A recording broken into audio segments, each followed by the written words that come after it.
اور اللہ کے پیارے حبیب صلی اللہ علیہ وسلم کے پاس ایک مرتبہ ایک یہودی آ گیا مہمان، تو نبی علیہ السلام نے اس کو کافی سارا کھانا پیش کیا. اس نے زیادہ سارا کھانا کھا لیا، جتنا تھا وہ سارا ہی کھانا کھا لیا.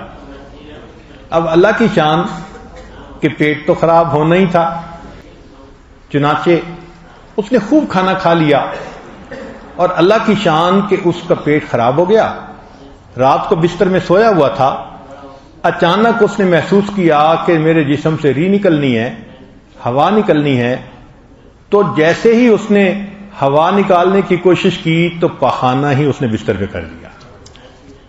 اب اس کو شرمندگی آئی کہ پاخانہ ملوث ہو گیا، ناپاک ہو گیا، اور یہ ہو گیا بدبودہ. تو وہ صبح اٹھا اور وہاں سے چپکے سے بھاگ گیا، اور جا کے نہایا، اپنے کپڑے صاف کیے.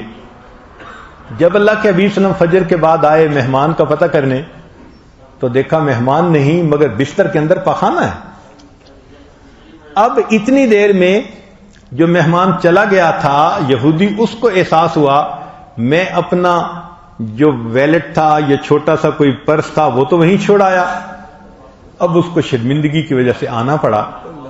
جب وہ واپس آیا تو یہودی نے دیکھا اللہ کے حبیب صلی اللہ علیہ وسلم نے اس کی اطلاع عورتوں کو نہیں دی، بلکہ اس کے اس نجس بستر کو اللہ کے محبوب مبارک ہاتھوں سے خود دھو رہے تھے. جب اس نے یہ عمل کرتے دیکھا، کلمہ پڑھا اور وہ ہمیشہ کے لیے مسلمان ہو گیا. تو اللہ کے محبوب صلی اللہ علیہ وسلم نے مہمان کا اگر ناپاک بستر تھا تو اس کو اپنے مبارک ہاتھوں سے صاف کیا ہے. یہ ہے مہمان نوازی.